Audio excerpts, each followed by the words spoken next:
Eryri, where epic comes in many forms. 9 mountain ranges, coastline for miles, acres of dense forest. Millions are drawn to this part of North Wales every year. But this is a wild landscape. Hello! Where the best day of your life can quickly become the worst. Police emergency, how can I help? There's a little boy trapped in the mountain. And when a call for help comes in, the busiest network of rescue agencies in the country must join forces. How did you get here? Professionals and volunteers, side by side. Keep going. Each team bringing vital skills and local knowledge. Helicopter inbound. Of how to save a life in a landscape like no other. 2 casualties from 5 tragedy injuries. Life is good when people help each other.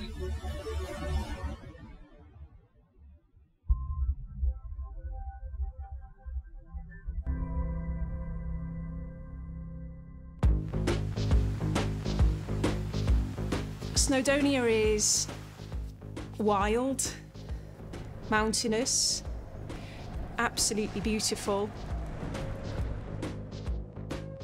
But this landscape holds hidden dangers that can push Eryri search and rescue teams to their limit. Definitely get an adrenaline rush, yes. And then I immediately start thinking, what do I need to think about here? What are the potential injuries or complications that I'm going to come across?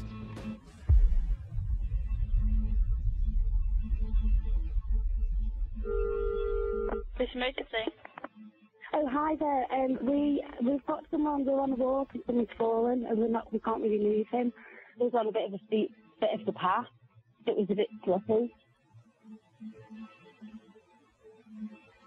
A 57-year-old hiker called Andrew has fallen down a near vertical ravine in dense woodland in South Eryri and can't walk. North Wales Police use their messaging system SARCall to let all the agencies know a call-out is underway. First to answer the alert are Jim and Hayley, the team's doctor.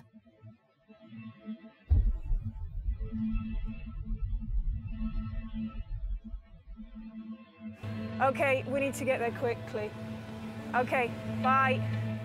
When the job came in, I did feel a surge of adrenaline. The message was multiple trauma. This guy is sick, get there as fast as you can. This is it. So, could an ambulance get down here? This particular rescue was in a woodland area, so not up a mountain, as most people might expect for mountain rescue, but fairly low down within a forest, on some steep ground near a riverbank. The injured man is too far from the road for an ambulance to get to him. Oh, this is going to be a fun stretcher carry, isn't it? Ooh. So the mountain rescue team will need to carry him out. But first, they have to find him. Right, there's a footpath there. GPS data puts the casualty's location near a river, Avon Teigl. Hello? Hello? Mountain rescue here? Where did you cross the river? They find one of the casualty's relatives, but they're on the wrong side of the river, and there's no safe crossing point. It means retracing their steps, which will cost them precious time. You worry about how long they've been there. The more time that passes with multiple traumatic injuries, and they're exposed to the elements and the cold, you worry that they may have a worse outcome if we don't get them out quickly. Hiya, Merv. We've scouted down the footpath, but it's completely impassable. We need to go further down the road. We're just doing that now. We're just back in Jim's car. Okay, bye. Is this it? This path there? This is it. There he is. There's that man. Ah, there he is. Good, they're on it. The injured man's brother has come up to the roadside to meet them. Okay. So we seem to have slid down quite Away. a slope, and then there's a bit of a drop at the end, and that's Right. where the tree is, so... Graham, do you want to show us the way? We've got a full team mobilising at the moment. So, I mean, what we're going to do is assess him, and we'll obviously need to stretcher him out of the trees here. It's very slippery today, isn't it? It's pretty treacherous, actually. I mean, I'll be with you in 1 second, OK? Hello, I'm Hayley, I'm the team doctor. Up here. I can see where he fell. OK, and how far did he travel? All the way down to that tree down there, beyond that, and he's managed to walk himself up here. Yeah. OK, thank you.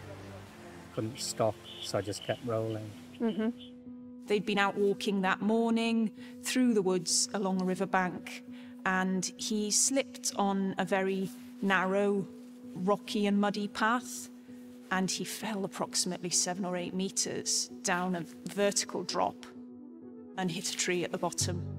Right, what hurts? My ribs, like, if I can't really breathe without it hurting.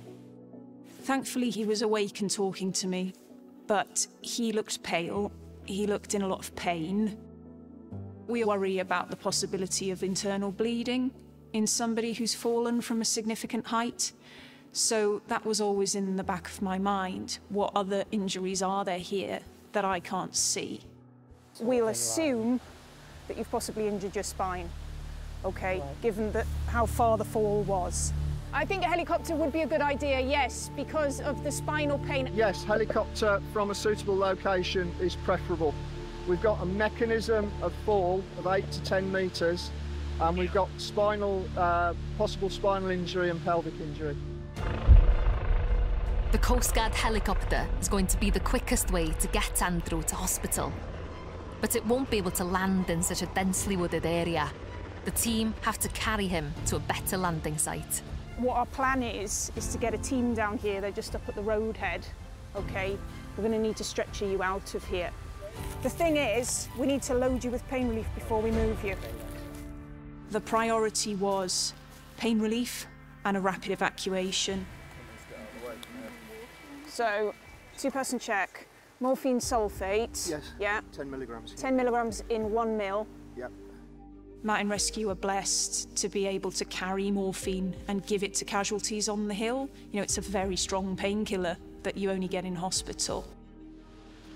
With Andrew's pain managed, the second rescue team arrive, armed with a stretcher, to get him out of the forest. 1, 2, 3, lift. The location was really difficult. It was at least half a kilometre into deep woodland. We have a steep slope that we now need to get him up.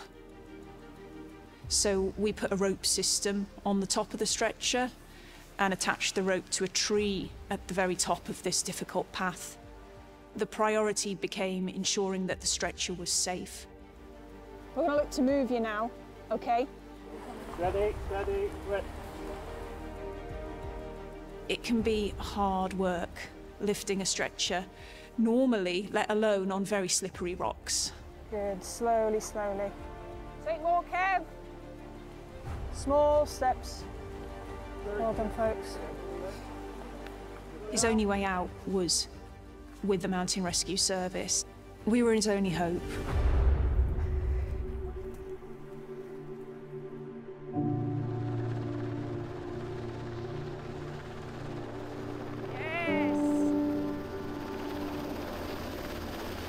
From the pathway, I could hear the helicopter. I realised the situation was more serious than I perhaps thought. Andrew, you all right? Yeah? The helicopter's just landed in a field. OK, it's going to stay loud. The rescuers told me to just keep my eyes shut because of the wind and the debris that could come from the rotor blades. Yeah. I'm the doctor. Hi. So this is Andrew, 57. He's fallen approximately 8 to 10 metres down a very steep bank into a tree. It's great when a helicopter comes, because we know that that casualty is going to get to definitive care in hospital very quickly. That's really important in trauma cases. Andrew is safely handed over to the helicopter paramedics, and after a short flight, it's over to the A&E team at Ysbyty Gwynedd in Bangor.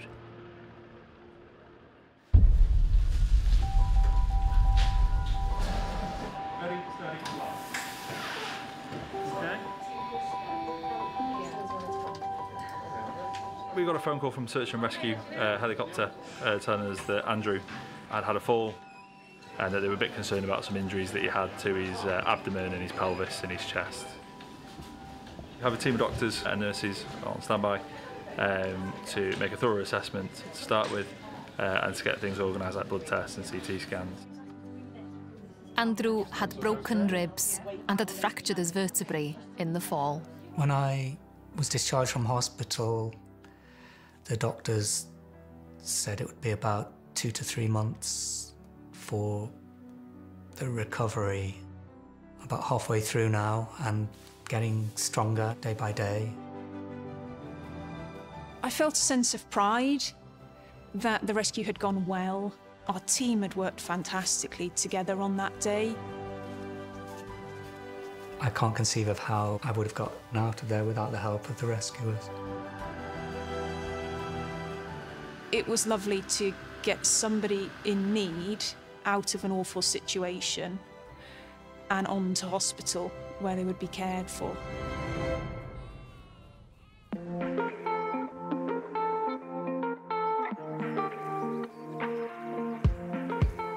No matter how familiar rescuers are with Eryri's landscape, a sudden change in conditions can add extra challenges to the area's most notorious spots.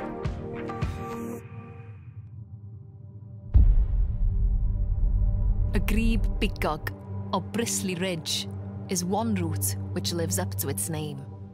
It's a very striking place, very steep on all sides, like a mini alpine ridge that goes up and down little spikes. Because it's so steep and exciting, if you get lost or if you take a fall, the consequences can be quite serious.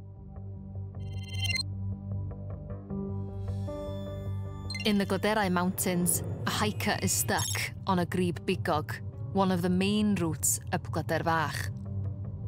He's suffering with anxiety after a bank of fog descended on the ridge.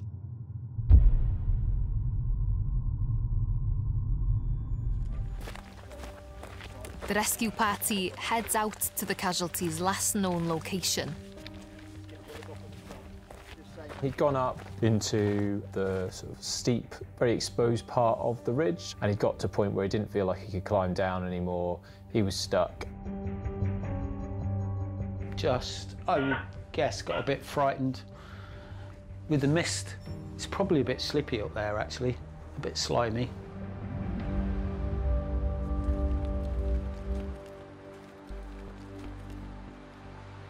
In Bristly Ridge, it's quite difficult sometimes to pinpoint exactly where this person is. And today's foggy conditions are making that even harder.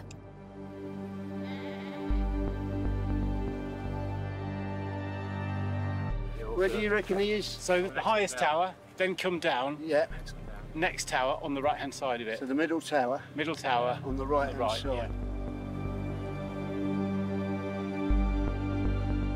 Oh, is that an orange bivvy bag on there? Second pinnacle. Just below cloud base. Yeah. First pinnacle to the right. Yeah. There's orange on the right-hand side. It's just a flash of orange to the right of the top. Some teeth. Oh, got it. Oh, right on the top. Base 208, yeah, we've definitely got him sighted. We've got a man on the middle pinnacle in a bivvy bag, just with his head out. Over. The casualty's bright orange survival bag gives the team something to aim for. But the weather is deteriorating, so the team must get up to him fast before he's lost in the fog. We have to make a decision. Do we start right at the bottom of the ridge, or shall we cut up onto it? And what we did on that day is we cut up a little sneaky gully to get onto it, which is a bit quicker. So it's very steep and loose here, so we're just putting helmets on and getting the gear on, and then we'll just have the rope ready, so if we need to use it, we can just pull it out of the bag quickly.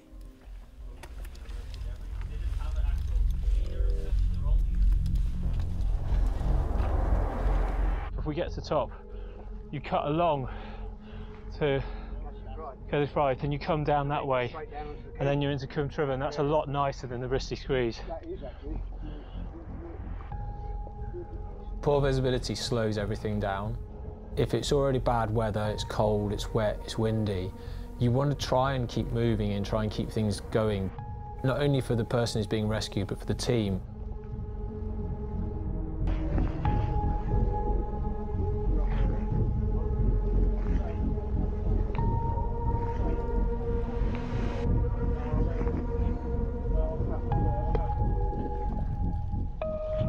Nearly 3 hours since the frightened casualty first called for help. We're just making contact with the casualty now, over. Affirmative. He's finally under the care of the rescue team. The top of the hills were in cloud. He was about 700, 800 metres above sea level. When we got to within a few hundred metres, we were able to see him. What we're going to do, just give you a rope for security, just going down here. It's just a bit slippy. Yeah, Huggy Base, yeah, we now have the calves with a helmet and a rope on them, and we're now going to descend the way that we came up over. It's difficult to read people, because some people will say they're okay when they're a lot more scared or concerned than they want to show. Obviously, if somebody's called you out, you're pretty sure they were worried enough to make that call. If you feel really unstable, let me know. I'm sort of assuming you feel okay-ish. Yeah. We actually put him on a short rope, so essentially was able to get him to climb back down the way he'd come, using this rope just to make sure this guy didn't slip or stumble on his journey down. So you just got to wait for me to come down this little bit as well. If you guys, I'm just going to lay that rope over there like that. Keep going, a bit more, you're going rock, a bit more. There you are, that's it, great. Just down behind you, things down there, brilliant. And you've got a series of steps in front of you. It's really important to look after people, both emotionally as well as physically, and they're not too traumatised by being stuck or injured or whatever's happened to them. Yeah, keep coming down, follow the ridge, don't come towards the gully.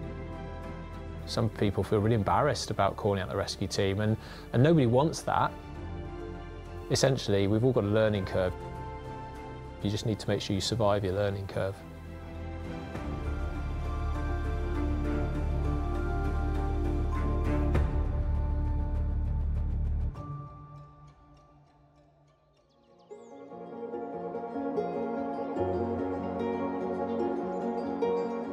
With a volunteer rescue force, you never know which rescuer will be available to attend the call-out.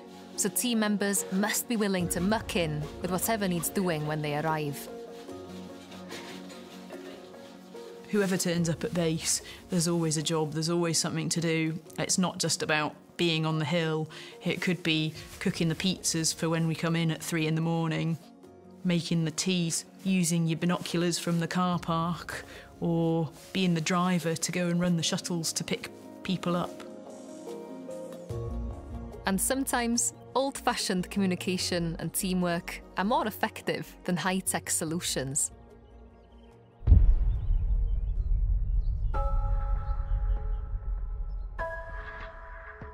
Tryfan is a really complex mountain. It's really easy to just accidentally go off in the wrong direction because the rock leads you off to one side or another.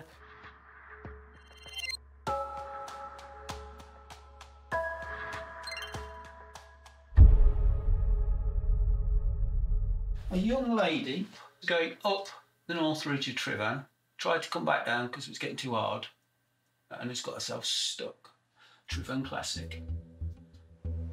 She reckons she's over halfway down. The team used GPS from the woman's phone to work out her approximate location, a system called SARLOC. Sarlock showed her in North Gully, didn't it? No, Sarlock put her here, between Nornor and North. Right. No, she's further over, she's in here. But in Tryfan's deeply ridged and gully terrain, this technology can be unreliable. So team member Bob suggests a different approach. Have we spotted her? You want me to take some binos out? We know what she's wearing. Black. Black jacket, black shorts. This is 258, comms check. Over. A small search party starts heading up the mountain. But if Bob can get an accurate sighting, it'll help them find the woman much faster. The haze is making it so difficult to spot her. It's just so difficult to pick her out. When you're trying to find somebody on the mountain, it's really useful to have many people playing all the different roles. Having communication with base, looking through binoculars from the ground, using eyes on the hill, all of those different things are super helpful. With all dark clothing, it's just so difficult. Bob is struggling in the hazy conditions. But the team have an idea that might help. It's Kim again. Have you got something in your bag you could wave? What colour is it? Base, roger. Just getting out a blue jumper to wave, over.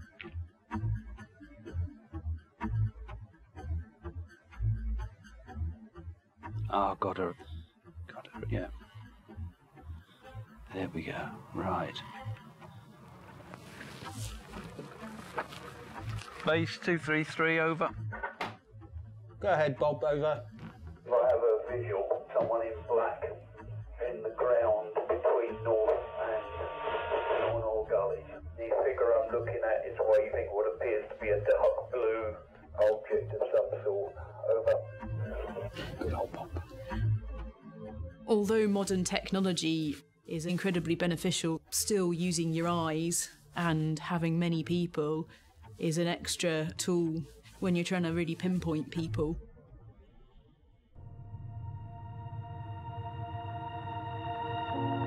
The rescue party now know the best route to take, but the woman is in a dangerous place. Just at the top of North Gully, where the guy that said it's death down there. If you ask Mo, you might remember that one. I remember. Approximately in the same place, over. This rescue was on very complex terrain, just to the right of North Gully, looking up at the mountain. We've rescued a number of people from in here. Hello! Now she has somehow got herself into a position, unless you're a climber, it's not going to be very nice getting to her.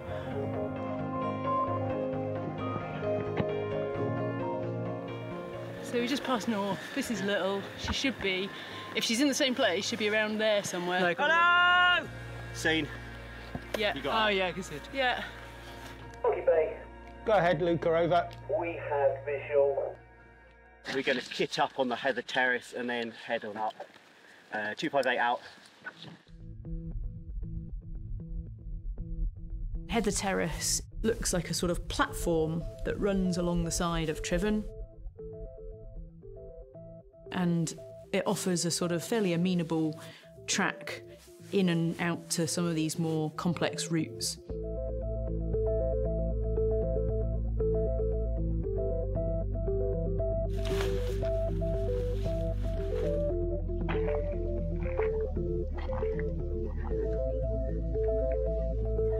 The plan is to go over on this little sheep path and come in above her, because she's sort of in the middle of a funny rocky step, and then to send a rope down to her and back up again and probably bring her down this way.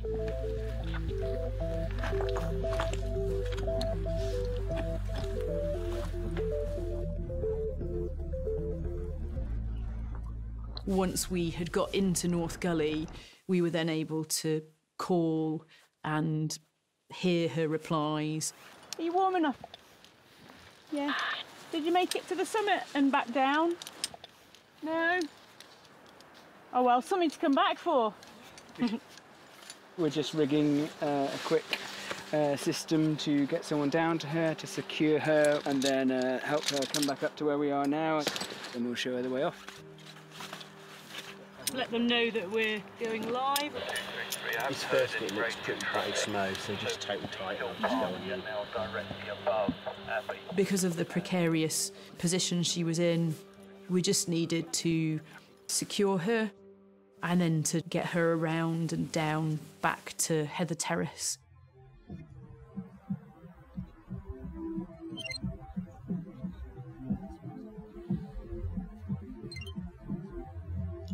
Oh, some nice bilberries here. Little snack. Okay, Mo. Okay. We're ready to start scrambling out. We're going to go slightly left of where the rope's running at the moment, and great from there. Great stuff. Nice. Well done. Come right up to that little ledge for me, and then just stay there. Well, there's lots of ledges. We can invite you and show you a few more if you like. Great, come on up. They're both outdoor instructors, so you're in good hands.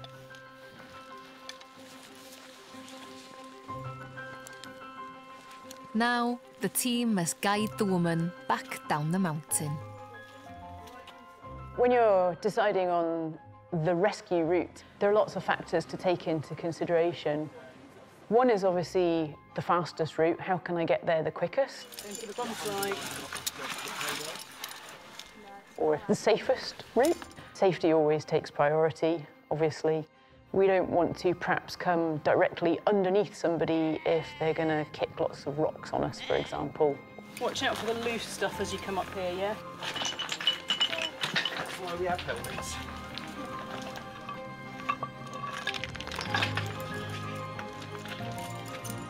And then if there's features that we can use to follow, if there's a ridge line or a fence line that helps us with our navigation. You can actually see the erosion on the rock where it's a slightly different colour where everyone's been using it. So if you look for the bits of erosion, usually they're a good place to put your feet. Good stuff. Yeah, that's a good foot. Wide foot. I think this particular rescue was a good result because of all the communications about where she was located. Got her up and off the mountain and back to base relatively swiftly. It's always a good outcome if somebody comes off the hill in one piece.